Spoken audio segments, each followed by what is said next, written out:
Dear students आज हमने typical अब क्विक बुक की रिकॉर्डिंग की तरफ चले जाना है कि लेन देन के मामलात को कैसे रिकॉर्ड करते हैं, क्योंकि अब तक हम अपनी कंपनी फॉर्मेशन को मुकम्मल तौर पर पढ़ चुके हैं।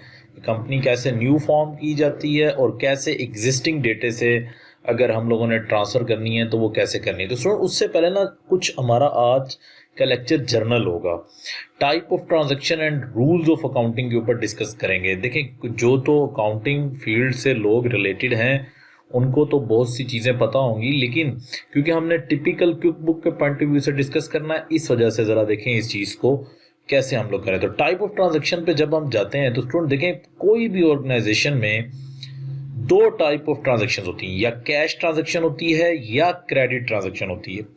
कैश ट्रांजैक्शन में अगर हम देखें तो दो इवेंट होते हैं, या कैश आता है या कैश हमारे पास जाता है।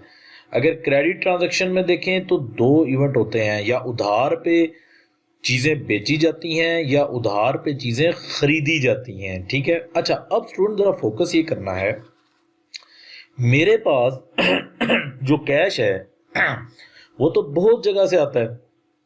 अब मैंने कैश भी बहुत जगह पे देना होता है। अब स्टूडेंट जो तो कैश हमें डायरेक्ट कस्टमर देते हैं ना, डायरेक्ट कस्टमर देते हैं, ठीक है, उनके लिए मुझे कोई भी अकाउंटिंग के रूल्स को याद करने की ज़रूरत नहीं है। जी स्टूडेंट, तो हमें उसको एंटर करने की ज़रूरत नहीं है, यानी उसके लिए मुझे कोई भी अकाउंटिंग के रूल को डिस्कस करने की ज़रूरत नहीं है, क्योंकि वो एक्टिविटी क्योंकि वो खुद परफॉर्म करता है, उसके अकाउंटिंग मैनेजमेंट क्योंकि वो खुद करता है। अच्छा स्टूडेंट, जो मैं कैश देता हूँ वेंडर्स को, यानी कि जिनसे मैं उधार माल ख़रीदता हूँ, या मेरे वेंडर्स के अंदर बिजली के बिल का जो इलेक्ट्रिसिटी सप्लाई कंपनी है वो भी मेरी वेंडर है, जिनको मैं टैक्स पे करता हूँ वो भी मेरे वेंडर हैं। तो स्टूडेंट उसकी भी आपको काउंटिंग सीखने की ज़रूरत नहीं है कि क्या चीज़ डेबिट होगी क्या चीज़ क्रेडिट होगी, ये चीज़ क्योंकि वो खुद परफॉर्म करेगा। यानी कि आप जस्ट थोड़ा सा ये चीज़ चेक करें कि कैश जो आ रहा है जो जा रहा है, जो कैश आता है जनरली वो हमारा किसके पास से आता है, कस्टमर के पास से आता है। ठीक है, कैश ऑनर भी देता है, लेकिन जो कैश हमें कस्टमर के पास से आता है ना स्टूडेंट, उसके लिए मुझे कोई भी अकाउंटिंग का रूल एंड रेगुलेशन याद करने की ज़रूरत नहीं है। और जो कैश मैं वेंडर को पे करता हूं, यानी कि वेंडर के अंदर देखें मैंने लिखा हुआ है कि वो जो इन्वेंट्री से मेरा रिलेट कर रहा है वेंडर, जिससे मैंने माल खरीदा है, या बिजली के बिल से जो रिलेट कर रहा है, या जिसको मैंने टैक्स पे करना है, ठीक है, जैसे मेरा FBR है वो भी मेरा वेंडर है। तो स्टूडेंट उसको जो मैं पेमेंट कर रहा हूँ, मुझे कोई भी उससे रिलेटेड इवेंट उसे अकाउंटिंग याद करने की ज़रूरत नहीं है। जैसे ही मैं उसको एंटर करूँगा बिल को या पेमेंट स्केड्यूल की तरफ जाऊँगा, वो ऑटोमेटिकली उसकी एंट्री परफॉर्म हो जाएगी, ऑटोमेटिकली अकाउंट सारे के सारे अपडेट हो जाएंगे। उधार के ऊपर जो मैं माल बेच रहा हूं, उधार के ऊपर जो मैं माल खरीद रहा हूं स्टूडेंट, इसका भी इवेंट मुझे रिकॉर्ड करने की ज़रूरत नहीं है। मुझे इसका इवेंट के डेबिट क्रेडिट याद करने की ज़रूरत नहीं है। मैं जैसे ही ट्रांजैक्शन को प्रोसेस करूंगा, खुद ब खुद जो है वो एंट्री हमारे पास रिपोर्ट एंड तक चली जाएगी। अब स्टूडेंट ज़रा देखें, मेजोरिटी तो हमारे पूरे बिजनेस के अंदर लेन देन के मामलात कस्टमर के साथ ही तो चल रहे होते हैं, वेंडर के साथ ही तो चल रहे होते हैं। तो 90% जो हमारे मामलात हैं उसको तो क्विक बुक ने ऑटोमेटिकली कर दिया, यानी कि उसके लिए आपको डेबिट या क्रेडिट सीखने की जरूरत ही नहीं है, रिपोर्ट एंड तो खुद ही बन जाएगा। लेकिन स्टूडेंट इन ट्रांजेक्शन्स के अलावा अगर कोई लेन देन के मामलात होते हैं तो उनको हम कहते हैं जर्नल एंट्रीज। उसके लिए हमें जर्नल एंट्री पास करनी पड़ती है, और उन इवेंट्स के लिए मुझे उन इवेंट्स के लिए अकाउंटिंग के रूल्स एंड रेगुलेशन सीखने पड़ते हैं। जैसे ऑनर ने मुझे पैसे दिए, स्टूडेंट देखें मैं इवेंट क्या बता रहा हूँ, ऑनर ने बिजनेस को पैसे दिए।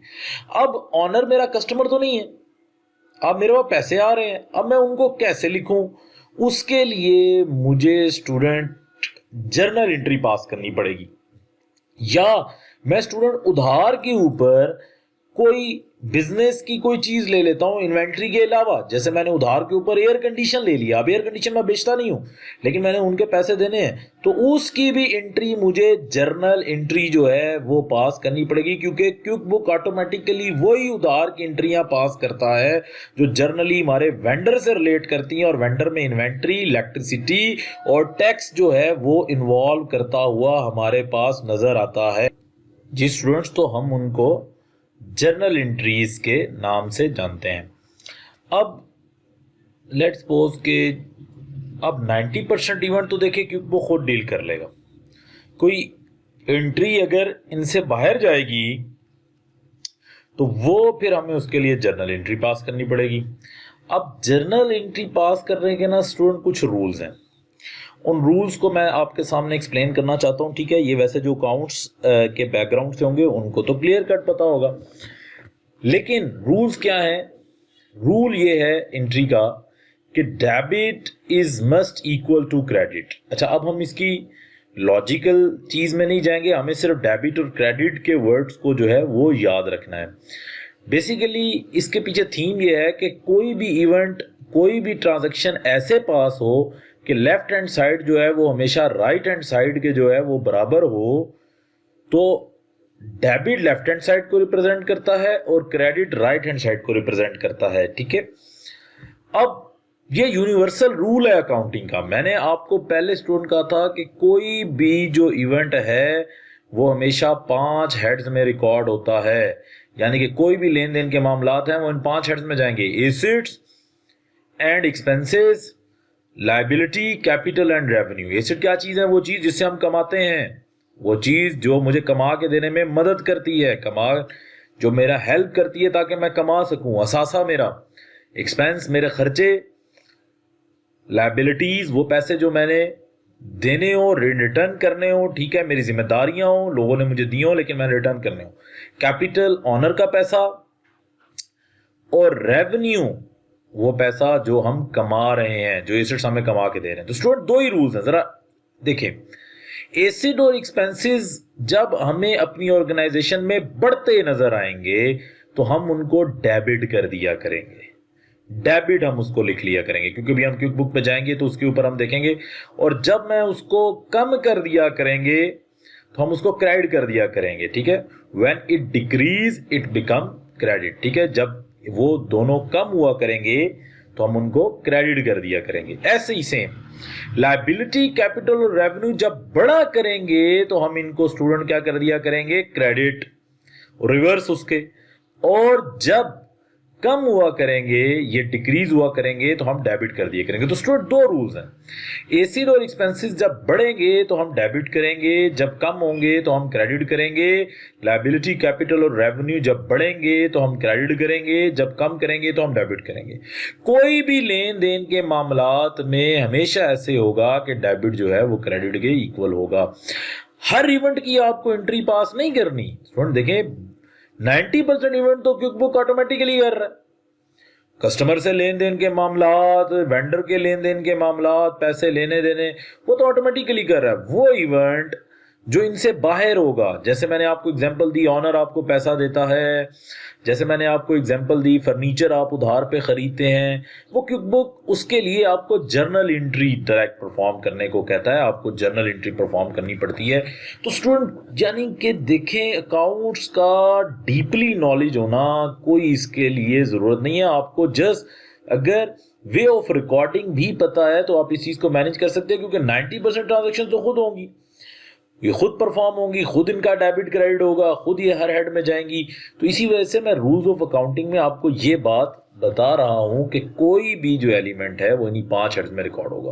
पूरी अकाउंटिंग की जो जर्नल इक्वेशन है वो यही है कि debit must equal to credit, left hand side must equal to right hand side, यानी कि हमने ऐसे लेन देन के मामलात करने हैं कि डेबिट जो है वो क्रेडिट के बराबर रहे। और हमें पता है लेन देन के मामलात इन 5 हेड से बाहर नहीं जाएंगे।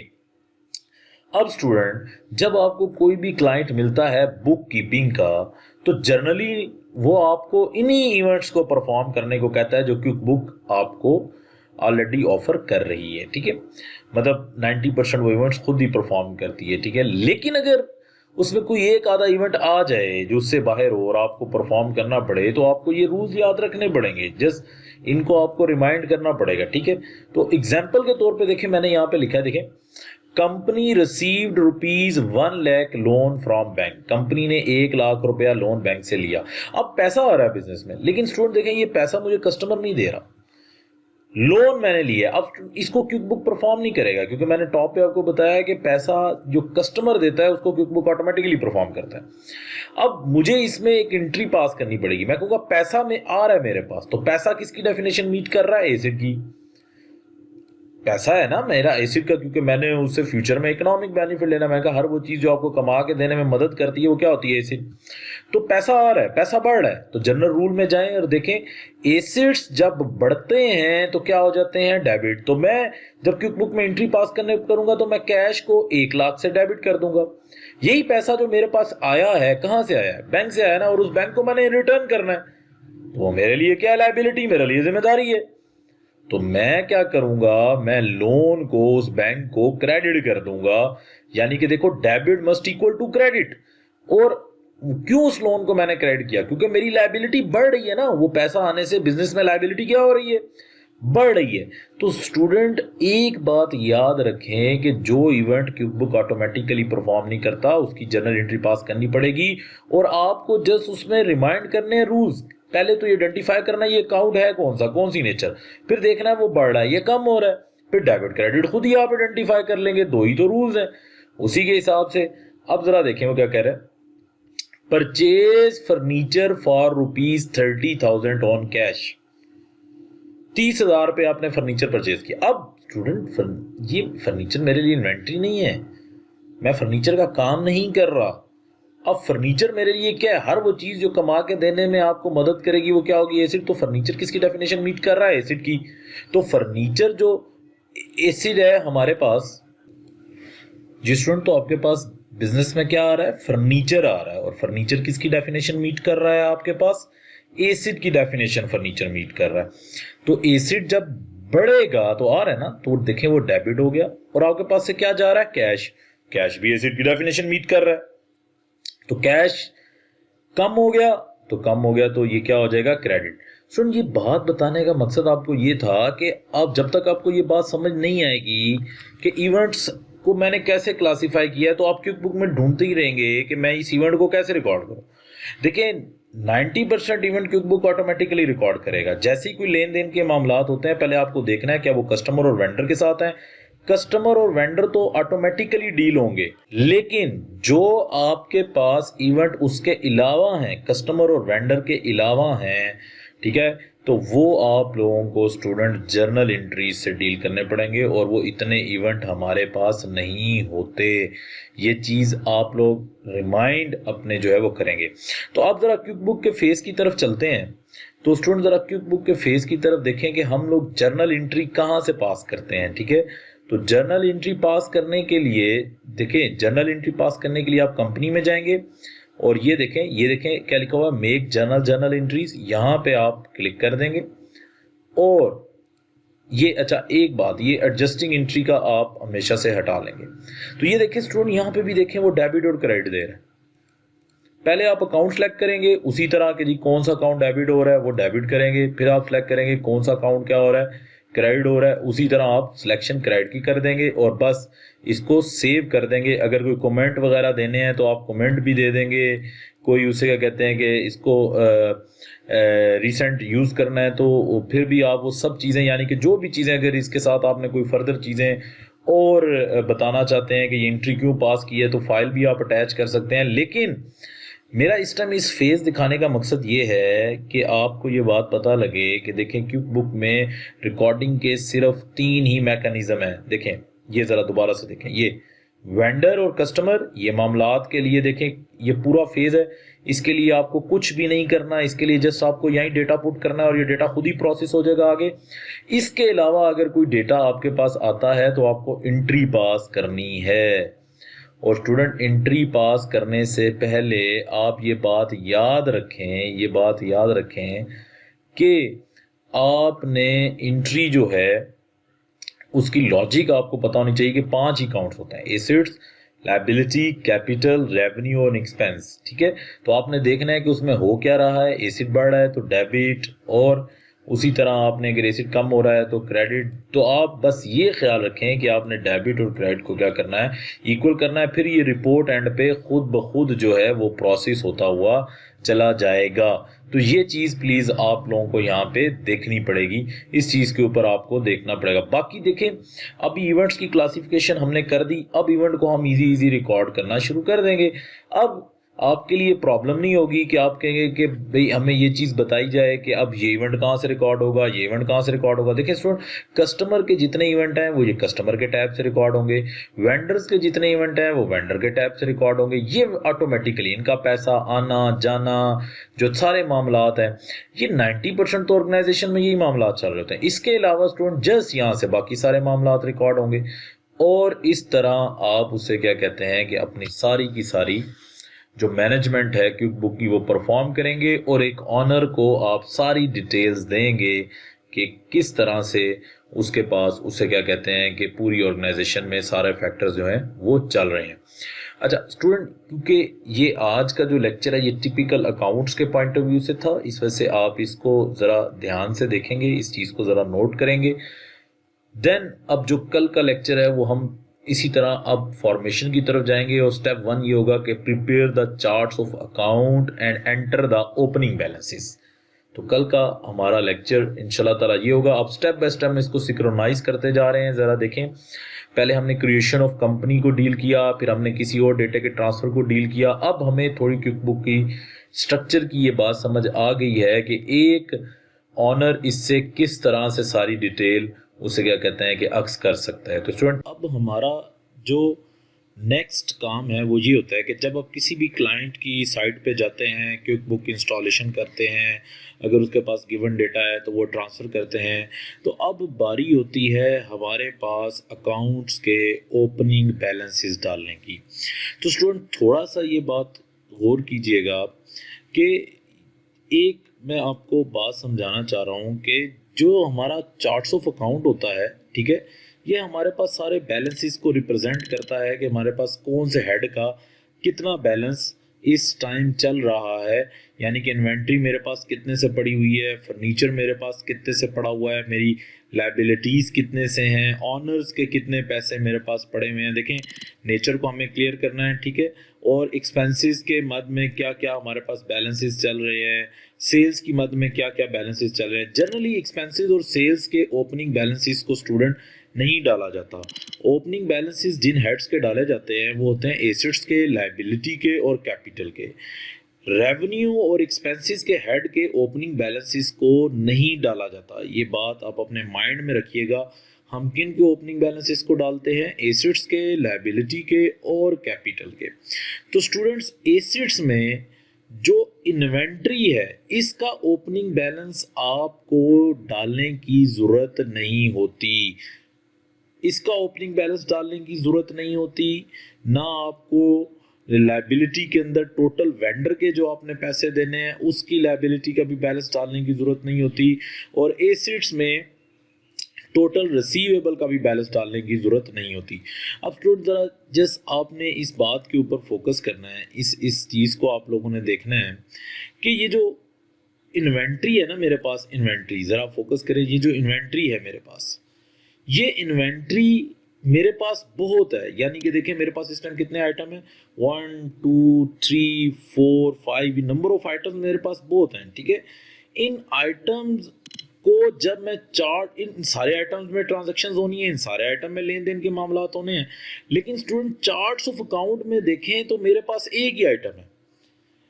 चार्ट्स ऑफ अकाउंट में आपको डिफरेंट आइटम क्रिएट करने की जरूरत नहीं होती। चार्ट्स ऑफ अकाउंट में सिर्फ आपको ये मेंशन करना है कि टोटल मेरे पास इन्वेंट्री कितनी पड़ी है।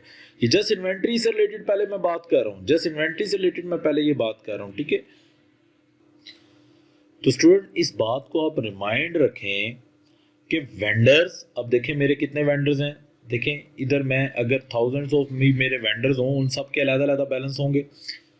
लेकिन मेरे कितने रिसीवेबल्स हैं, रिसीवेबल्स देखें मेरे बहुत हैं, ठीक है, इनके अलग-अलग बैलेंसेस होंगे। स्टूडेंट, ये जितने भी मेरे बैलेंसेस होंगे, स्टूडेंट ये जितने भी बैलेंसेस होंगे, ये सारे के सारे जो बैलेंसेस हैं, मुझे इनको चार्ट्स ऑफ अकाउंट में एक एक हेड एंटर करने की ज़रूरत नहीं है, क्योंकि जब मैं इन बैलेंसेस को इन्हीं मॉड्यूल में अपडेट करूंगा तो ये बैलेंसेस खुद ही अपडेट हो जाएंगे। Let's see there. जैसे अब मैं एक आइटम नया क्रिएट करता हूं, ज़रा सब देखिएगा, ये बहुत एक इंपॉर्टेंट बात है, ठीक है। मैंने न्यू एक आइटम क्रिएट किया, देखें इन्वेंट्री का पार्ट मैंने उसको क्रिएट किया कि ये मेरी इन्वेंट्री है, और उसमें मैंने उस आइटम का नाम लिखा कि लेट्स सपोज कुछ भी मैंने लिख लिया कि सो कि मैं साबुन एलिमेंट है, ठीक है, और उसमें डव, ठीक है, डव है, ठीक है, मेजरमेंट इसकी ईच है। अब स्टूडेंट ज़रा देखें, इसमें अभी मैंने ये तो सारी चीज़ें डेफिनेटली आपको सिखानी है कि जब हम इन्वेंट्री के मॉड्यूल में जाएंगे कि आपने कैसे ये एक एक हेड के ऊपर बात करनी है, लेकिन इस टाइम हम ओपनिंग बैलेंसेस की बात कर रहे हैं, तो इनमें सिर्फ आपको आइटम और अकाउंट हिट कराने की ज़रूरत है। उसके बाद स्टूडेंट देखें, यहाँ पे आपने देखे क्वांटिटी ऑन हैंड कि इस टाइम मेरे पास क्वांटिटी कितनी है। ओपनिंग बैलेंस की बात करो, लेट्स सपोज मेरे पास 10 क्वांटिटी है, उसकी वैल्यू कितनी है, उसकी वैल्यू है जी मेरे पास 500, तो 500 मल्टीप्लाई बाय 10 ये कितना हो जाएगा 5000। जैसे ही आप इसको सेव करेंगे, ये सेव होगा तो ये खुद ही अपडेट हो जाएगा यहाँ पे। और अब ज़रा आप चार्ट्स ऑफ अकाउंट में जाके देखें, तो स्टूडेंट चार्ट्स ऑफ अकाउंट में ये देखें, पहले 10,000 आ रहा था, यहाँ आप कितना हो गया 10,500, ये खुद ब खुद अपडेट हो गया बैलेंस। आपको यहाँ पे अपडेट करने की जरूरत नहीं है। देखिए नीड क्या है, नीड ये है कि आप यहाँ पे जैसे जैसे अपडेट करते जाएंगे हर बैलेंस को, ठीक है, कैसे अपडेट करेंगे, यहाँ पे आप यहाँ पे लिखते जाएंगे कि इस टाइम क्वांटिटी कितनी है, उसकी टोटल वैल्यू कितनी है। जब आप किसी क्लाइंट के पास जाते हैं तो देखें वो आपको ओपनिंग बैलेंसेस देता है, तो जो स्टॉक का ओपनिंग बैलेंस होता है, इन्वेंट्री का ओपनिंग बैलेंस होता है, उसको चार्ट्स ऑफ अकाउंट में डालने की ज़रूरत नहीं होती। आप उसको यहीं पे अपडेट करेंगे तो वो ऑटोमेटिकली वहाँ पे अपडेट होता जाएगा। और मैं आपको एक बात बता रहा हूँ कि यहाँ देखें, मेरे पास thousands of item and services पड़ी हैं जिनको मैं बेच रहा हूँ, लेकिन यहाँ चार्ट्स ऑफ अकाउंट में मैंने एक ही हेड बनाया हुआ है, वो हेड अपडेट होता जाएगा कि टोटल मेरे पास इन्वेंट्री कितनी पड़ी है। मुझे ये देखने की ज़रूरत नहीं है कि इधर मुझे अलग-अलग हेड बनाने की ज़रूरत नहीं है, वो खुद ही हेड को अपडेट करता जाएगा। अगर आपने देखना है कि मेरे पास एक हेड कितना इन्वेंट्री में पड़ा है, तो वो यहाँ से आप चेक करेंगे ना कि जैसे ये सोप डब था, मेरे पास ये 10 आइटम जो हैं वो मेरे पास पड़े हुए हैं, ठीक है, ये नज़र आ रहा है कि मेरे पास 10 आइटम जो हैं वो पड़े हुए हैं। तो स्टूडेंट जब अलग-अलग देखना है तो यहाँ से देखना है, लेकिन चार्ट्स ऑफ अकाउंट में आपको अलग-अलग करने की जरूरत नहीं है। मैं फिर आपको ये बात समझा रहा हूँ कि आपको हर ओपनिंग बैलेंस यहाँ से इंडिविजुअल आइटम का अपडेट करना है, वो खुद ही अपडेट होता जाएगा। ऐसी जब मैं वेंडर्स की बात कर रहा हूँ, तो वेंडर्स में जब आप एक न्यू वेंडर ऐड करेंगे, लेट्स सपोज कि आप यहाँ न्यू वेंडर अली को ऐड कर रहे हैं, तो स्टूडेंट देखें यहाँ ही उसका ओपनिंग बैलेंस का हेड आ रहा है कि इस टाइम आपने उसके कितने पैसे देने हैं। तो लेट्स सपोज मैंने उसका 40,000 रुपीज़ देने हैं, तो मैं यहाँ पे जब इसको सेव करूँगा तो देखें ये 40,000 रुपीज़ यहाँ पे अपडेट हो गए कि ये 40,000 रुपये जो हैं वो मैंने देने हैं। तो अब ज़रा स्टूडेंट देखें, जब आप चार्ट्स ऑफ अकाउंट में एंटर होते हैं, जब आप चार्ट्स ऑफ अकाउंट में एंटर होते हैं तो ये देखें अकाउंट पेएबल कि मैंने टोटल कितने पैसे देने हैं खुद ही अपडेट हो गया। इसके अंदर मैंने अली के कितने देने हैं, वकास के कितने देने हैं, असद के कितने देने हैं, स्टूडेंट वो चीज़ जो है वो अपडेट होती रहे जी स्टूडेंट्स। तो ये बात फिर देखे कि इन्वेंट्री, वेंडर्स और कस्टमर, इन तीनों के ओपनिंग बैलेंसेस आपको चार्ट्स ऑफ अकाउंट में हेड्स में जाके डालने की ज़रूरत नहीं है। यहाँ पे इंडिविजुअल हेड्स में आप डालते जाएंगे, वहाँ पे सिंगल एक अकाउंट बनता जाएगा, जिनको हम अकाउंट्स की ज़ुबान में जर्नल लेजर कहते हैं। तो आप जब कस्टमर की बारी है तो देखें उसी तरह कि जब कस्टमर में आप जाएंगे, न्यू कस्टमर ऐड करेंगे, या न्यू कस्टमर मैंने ऐड किया, ठीक है, या न्यू कस्टमर मैंने ऐड किया असद।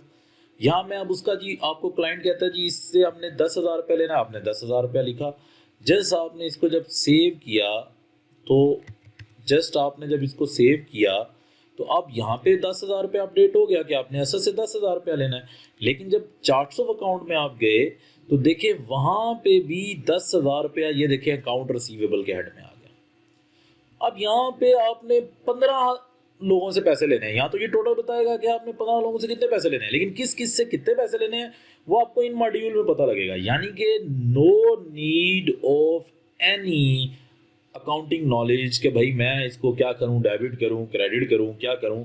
जस्ट आपने जब कस्टमर ऐड करना है, देखिए वहाँ पे ओपनिंग बैलेंस की इन्फॉर्मेशन आ रही है, इन्वेंट्री ऐड करनी है वहाँ पे बैलेंस की इन्फॉर्मेशन आ रही है, वेंडर ऐड करना है वहाँ पे बैलेंस की इन्फॉर्मेशन आ रही है। जैसे जैसे आप बैलेंस ऐड करते जाएंगे वैसे वैसे जो है ये मेरा चार्ट्स ऑफ अकाउंट के बैलेंसेस ऐड होते जाएंगे।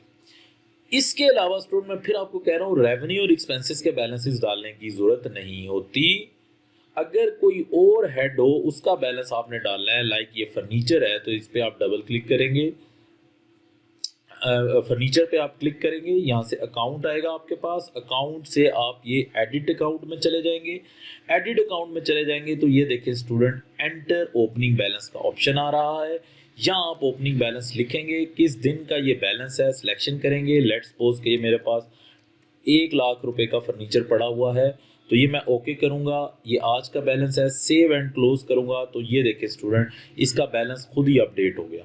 यानी कि रिसीवेबल, इन्वेंट्री और पेएबल के बैलेंसेस उनके मॉड्यूल से अपडेट होते हैं और जबकि बाकी सब के बैलेंसेस हमें यहीं से अपडेट करने पड़ेंगे। तो इक्विटी में ऑनर देखें, अब मैंने आपको ये बात की है कि तमाम एसेट्स, लायबिलिटी और कैपिटल के बैलेंसेस आपने अपडेट करने होते हैं कि एसेट्स के हमारे पास बैलेंसेस कितने होते हैं, एसेट्स हमारे पास क्या क्या चल रहे हैं उनके बैलेंसेस आपको अपडेट करने होते हैं, लायबिलिटीज़ हमारे पास क्या क्या चल रही हैं उनके बैलेंसेस आपको अपडेट करने होते हैं। ठीक है, ऑनर के पैसे हमारे पास क्या चल रहे हैं, ऑनर को हम इक्विटी के अंदर देखें क्योंकि हमने शुरू में पार्टनरशिप बिजनेस रखा था, इस वजह से देखें कि पार्टनर की इक्विटी क्या चल रही है वो आपको ऐड करना पड़ेगा, दूसरे पार्टनर की इक्विटी क्या चल रही है वो ऐड करना पड़ेगा। ठीक है, यहाँ पे आपको तमाम बैलेंसेस जो हैं वो ऐड करने पड़ेंगे। इन बैलेंसेस को जैसे ही आप ऐड करेंगे तो ये खुद ब खुद इन बैलेंसेस की एडजस्टमेंट कर देगा। No need of any other entry, आपको कुछ भी ऐसा नहीं होगा, ये खुद ही इक्वल कर देगा सब चीज़ों को। ठीक है, क्योंकि आपको पता है कि अभी हम रूल्स में ही पढ़ के कि हमेशा left hand side equal to right hand, accounting में हमेशा इक्वल चलता है।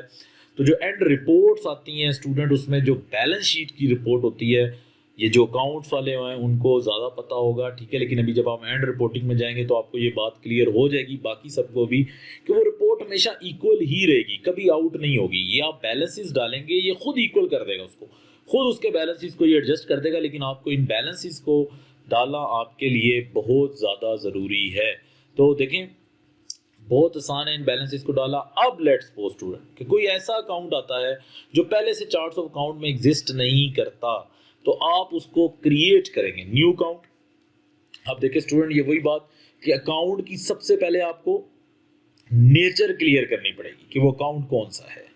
लेट्स सपोज कि मेरे पास 2 पार्टनर के अकाउंट चल रहे हैं लेकिन मेरे बिजनेस में तीसरा पार्टनर भी है, तो मैंने इक्विटी सिलेक्ट किया। अगर इसमें से कोई नहीं है तो अदर अकाउंट टाइप में चले जाएं, देखें कोई और अकाउंट अगर है तो उसको आप सिलेक्ट कर लें। देखिए अकाउंट की 5 ही नेचर होती हैं, इन्हीं 5 में से ये कभी आउट नहीं होगा। Long term liability, other current liability, ठीक है, अदर करंट एसेट। अभी इस अदर टाइप्स ऑफ अकाउंट के ऊपर अगर हम मेजोरिटी में देखें तो देखें करंट एसेट्स हमारे पास क्या होते हैं। करंट एसेट्स वो होते हैं जिन्होंने 1 साल के अंदर अंदर हमें फ़ायदा देना हो, और नॉन करंट एसेट्स ये फिक्स एसेट्स क्या होते हैं जिन्होंने 1 साल से ज़्यादा अरसे के लिए फ़ायदा देना हो। लॉन्ग टर्म लायबिलिटी क्या होती है जो 1 साल के बाद के मैंने पैसे देने हो, और अदर करंट लायबिलिटी क्या होती है जिसको मैंने 1 साल के अंदर अंदर पैसे देने हो। आप देखेंगे इसमें से आपकी नेचर कौन सी है जो अकाउंट आप ओपन करने जा रहे हैं।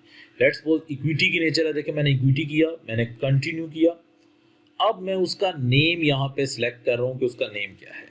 मेरे पास 2 पार्टनर हैं तो मैंने लिख दिया पार्टनर थर्ड, या उस पार्टनर का नाम ही लिख दिया। ठीक है, उस पार्टनर का नाम लेट्स सपोज वकास चल रहा है तो मैंने यहाँ पे वकास को लिख दिया। अब स्टूडेंट मुझे नेचर डिफाइन करने की ज़रूरत है, इसकी डिस्क्रिप्शन लिखनी है, डिस्क्रिप्शन लिख दें नोट। अगर इसका ओपनिंग बैलेंस डालना है ओपनिंग बैलेंस डाल दें और जस्ट आप सेव कर दें तो ये देखें अकाउंट क्रिएट हो जाएगा। स्टूडेंट चार्ट्स ऑफ अकाउंट में कोडिंग की ज़रूरत ही नहीं है। मैं आपको पहले कह रहा था कि कोडिंग यहाँ पे नीड ही नहीं होती। हाँ, आपको ज़रूरत क्या होती है, ज़रूरत ये होती है कि आपको सिर्फ ये बात पता लगे कि आपकी नेचर क्या है, उस अकाउंट को जो ओपन करने जा रहे हैं उसकी नेचर क्या है। लेट्स सपोज कि देखिए यहाँ पे repair and maintenance account open हुआ है। अब मैं आपको एक और एग्जांपल दे रहा हूँ। आपके 5-6 ऑफिस हैं, अब आप इसमें एक और एक्सपेंस का अकाउंट बनाना चाहेंगे और नेक्स्ट करें, कंटिन्यू करेंगे। अब देखें अकाउंट नेम आपने लिखा कि रिपेयर एंड मेंटेनेंस, मेंटेनेंस आपने लिखा ऑफिस 1 कि ऑफिस 1 की मेंटेनेंस। देखें अभी आपने रिपेयर एंड मेंटेनेंस जो है वो क्रिएट किया हुआ है, एक अकाउंट आपका क्रिएट किया हुआ है। अब आप इसको सब अकाउंट कर देंगे, यानी कि मेन ये किस अकाउंट के हेड में है। देखें यहाँ पे स्टूडेंट, आप रिपेयर एंड मेंटेनेंस कर देंगे। अब होगा क्या कि कल को जब आप रिपेयर एंड मेंटेनेंस की रिपोर्ट लेंगे तो जितने भी आपके ऑफिसेज हैं उन सारे ऑफिसेज की जो रिपोर्ट है वो आपके सामने आ जाएगी, office 1, office 2, office 3, office 4 total. लेकिन आपको ये भी पता लग जाएगा कि ऑफिस 1 का कितना खर्चा है, ऑफिस 2 का कितना खर्चा है, ऑफिस 3 का कितना खर्चा है। इसको आप सेफ एंड क्लोज कर देंगे। तो देखें अब ये देखें ये क्या कह रहा है, देखें repair and maintenance main head है, उसके अंदर देखें सब हेड है। होता ऐसे है कि जब आप किसी कस्टमर की रिक्वायरमेंट के मुताबिक आपको चलना पड़ता है। क्लाइंट आपको अगर ये कहे कि यार मेरे तो 15 ऑफिस हैं, अब आपने हर 15 ऑफिस का रिपेयर एंड मेंटेनेंस अलग रखना है, तो आपको मेन हेड बनाना पड़ेगा, फिर उसका सब अकाउंट। लेकिन देखिए स्टूडेंट, कोडिंग की जरूरत नहीं है यहाँ पे। देखें एक लेमैन भी अकाउंट ओपन कर सकता है, लेकिन उसको पहले ये कंफर्म करना पड़ेगा कि वो किस नेचर से है। दैट्स व्हाई मैंने आपको अकाउंट्स के अंदर इतना इन्वॉल्व ही नहीं किया। मैंने आपको कहा कि आपको नेचर अगर पता लग गई, नेचर आपने डिसाइड करना सीख लिया, तो आप चार्ट्स ऑफ अकाउंट इजीली बना सकते हैं। और चार्ट्स ऑफ अकाउंट वो हैं जिसके अंदर सारी ट्रांजैक्शंस होनी है। और मेन जो हेड है अकाउंट पेएबल, अकाउंट रिसीवेबल, जिनसे पैसे लेने हैं और जिनको पैसे देने हैं, और इन्वेंट्री, वो तो स्टूडेंट सारे के सारे अपने मॉड्यूल से यहाँ से मैनेज हो रहे हैं, उनके बैलेंसेस। आपको तो फर्दर कोई एक्टिविटी करने की जरूरत है ही नहीं। हाँ, उसके अलावा अगर कोई अकाउंट आप ओपन करते हैं तो आप चार्ट्स अकाउंट में जाएंगे। मैंने आपको शॉर्टकट पहले बताया था, कंट्रोल+A। कंट्रोल+A का शॉर्टकट है, आप यहाँ पे जाएंगे। अगर कोई बैलेंस आपको ऐड करना है तो आप उसी तरह देखें स्टूडेंट, क्या डबल क्लिक और डबल क्लिक करके, इसके ज़्यादा आसान तो ये है कि आप क्लिक करें और अकाउंट्स में जाएं और आप एडिट अकाउंट करें। एडिट अकाउंट करके आप यहाँ ओपनिंग बैलेंस एज ऑफ ये बैलेंसेस डाल के सेफ एंड क्लोज कर दें। अब जैसे ही आप ये बैलेंस डालेंगे तो स्टूडेंट देखें ये रिपोर्ट ट्रेंड्स पे इनका इफेक्ट खुद ही जाता जाएगा, आपको जरूरत ही नहीं है। Let's see a one report, let's suppose there is a balance sheet. अगर आप देखें तो स्टूडेंट ये देखें ये खुद ब खुद इक्वल है। देखें यहाँ पे भी 1,20,500 है, यहाँ पे भी 1,20,500 है। तो आपको जस्ट बैलेंसेस डालने की जरूरत है। इस टाइम देखिए ये मेरी सारी बैलेंस शीट आ गई है। ये रिक्वायर्ड होती है रिपोर्ट एक ऑनर को कि वो क्या करना चाह रहा है, वो ये देखना चाह रहा है कि इस टाइम मेरे पास कौन कौन से हेड के क्या क्या बैलेंसेस चल रहे हैं। इन्वेंट्री मेरे पास 10,500 से पड़ी है, एसेट्स मेरे अकाउंट में 10,000 से पड़े हैं, फर्नीचर 1,00,000 से पड़ा है। तो टोटल मेरे पास एसेट्स कितने से हो गए, सारे एसेट्स को ऐड करके 1,20,500। ये एसेट्स हमने लिए कैसे हैं, लायबिलिटी, पैसे देने हैं अभी लोगों के 40,000 रुपये, और ये ऑनर के पैसे हैं। तो स्टूडेंट देखें ओपनिंग बैलेंसेस डालना बहुत ज़रूरी है। देखें एक्टिविटीज़ को साथ साथ सिंक्रोनाइज करेगा। फर्स्ट क्रिएशन ऑफ कंपनी, फिर कोई क्लाइंट के पास आप जाएं, वो कंपनी क्रिएट करने के बाद आपसे ये पूछते हैं, आप उसे पूछेंगे यार अपना गिवन डेटा दे दो जो आप ट्रांसफ़र कराना चाहते हो, गिवन डेटा ट्रांसफ़र करेंगे, फिर आप ओपनिंग बैलेंसेस डालेंगे। अब उस क्लाइंट की कंपनी ऑपरेशंस के लिए मुकम्मल तौर पे तैयार है, क्योंकि आपने ओपनिंग बैलेंसेस भी डाल दिए हैं, आपने तमाम उसके चार्ट्स ऑफ अकाउंट भी फाइनल कर लिए हैं, उसकी कैटेगरी देख के कि कौन कौन से एक्सपेंस के हेड हैं, कौन कौन से आपके डिफरेंट हेड हैं। ठीक है, तो ये चीज़ आप लोगों ने नोट करनी है। ठीक है, तो अब एक सिर्फ लास्ट में बात करता चलूँ कि एक्सपेंसेस को देखिए हमने दो हेड में क्लासीफाई किया है, एक ये एक्सपेंसेस है, एक CGS है। स्टूडेंट प्रॉफिट कैसे फाइंड किया जाता है, रेवेन्यू में से जब एक्सपेंस को माइनस किया जाता है तो प्रॉफिट फाइंड किया जाता है। मैं आपको ज़रा रिपोर्ट की तरफ लेके चलूँ, आप ज़रा रिपोर्ट को ज़रा देखें। ये देखें मैं प्रॉफिट एंड लॉस की बात कर रहा हूँ। तो ये देखें रेवेन्यू में से जब एक्सपेंस को माइनस किया जाता है तो क्या आता है, प्रॉफिट आता है। अब स्टूडेंट देखें ये मेरे पास सारा रेवेन्यू के हेड हैं, ये मेरे पास एक्सपेंस के हैं, लेकिन एक्सपेंस के हेड में मैंने दो चीज़ें क्लासिफाई, एक्सपेंसेस और CGS। होता ये है कि CGS वो एक्सपेंस होता है जो मेन हमारी प्रोडक्ट के ऊपर हो रहा होता है। जैसे देखें मैं फॉर एग्जांपल पेन बेच रहा हूँ, तो 10 रुपए का पेन मैंने ख़रीदा है, तो उस पेन को बेचने जो बेच रहा हूँ 10 रुपए का पेन है, वो 10 रुपए को मैंने 15 रुपए में बेचा है, तो वो 10 रुपए मेरे पास सीजीएस है। लेकिन बाकी मेरे सारे मिसलिनियस खर्चे होते हैं जो उनको बेचने के ऊपर आ रहे होते हैं, जो प्रोडक्ट रिलेटेड एक्सपेंसेस होते हैं उनको सीजीएस कहते हैं, ताकि स्टेक होल्डर कल को ये मुझसे पूछे कि यार डायरेक्ट एक्सपेंस हमारा कौन सा है, डायरेक्ट खर्चा इस पेन के ऊपर हमारा कौन सा हो रहा है, यानी कि वो पेन मुझे कितने में पड़ रहा है, वो पेन ने मुझे कितना बेसिकली कमा के दिया, तो वो सीजीएस से हमें पता लगेगा कि वो सीजीएस पेन वो कितने में हमें पड़ा। तो स्टूडेंट इस वजह से इसमें आपने ये नहीं देखना कि सर ये सीजीएस कोई अलहदा पार्ट है, नो, ये सिर्फ आपको डायरेक्शन देने के लिए कि अगर आपको लगता है कि कोई ऐसा खर्चा है जो डायरेक्ट प्रोडक्ट से रिलेट कर रहा है, यानी कि ये प्रोडक्ट बनाने पे ही हो रहा है, तो उस खर्चे को स्टूडेंट आप सीजीएस के तौर पे लिखेंगे। जब आप अकाउंट क्रिएट करने की तरफ जाएंगे तो देखें, जब आप अदर में जाएंगे तो ये देखें स्टूडेंट ये सीजीएस है, तो आप कंटिन्यू करेंगे उस पर, फिर आप सीजीएस का अकाउंट बनाएंगे। तो याद रखें कि कुछ ऐसे खर्चे होते हैं जो डायरेक्ट हमारे इन्वेंट्री बनाने पे हो रहे होते हैं, उन तमाम खर्चों को हम सीजीएस कहते हैं। एक फैक्ट्री के अंदर आपको पता है कि बहुत से ऐसे खर्चे हो रहे होते हैं जो डायरेक्ट इन्वेंट्री के बनाने पे हो रहे होते हैं, लेकिन बाकी तमाम खर्चे जो डायरेक्ट इन्वेंट्री से रिलेट नहीं करते, हम उनको उन्हीं के हेड्स में एक्सपेंसेस में क्लासीफाई करते हैं। तो स्टूडेंट आज आपने ओपनिंग बैलेंसेस को डालना सीखा और चार्ट्स ऑफ अकाउंट बनाना सीखे, लेकिन याद रखें स्टूडेंट्स के 5 नेचर से आगे नेचर हमारे पास नहीं है। तो इंशाल्लाह ताला कल के लेक्चर में आप लोगों से मुलाकात होगी और कल से अब हम लोग ऑपरेशंस की तरफ आ जाएंगे और फाइनली अब हम ऑपरेशंस की तरफ चलेंगे। तो आज आप इस एक्सरसाइज को कंप्लीट करें, आप ओपनिंग बैलेंसेस को डालना सीखें, चार्ट्स ऑफ अकाउंट में डिफरेंट अकाउंट्स को बनाना सीखें। तो मैं अभी जस्ट आपको एक एक्सरसाइज भेज रहा हूँ, वैसे ही आपने एक्सरसाइज मुझे कंप्लीट करके देनी है। Thank you very much.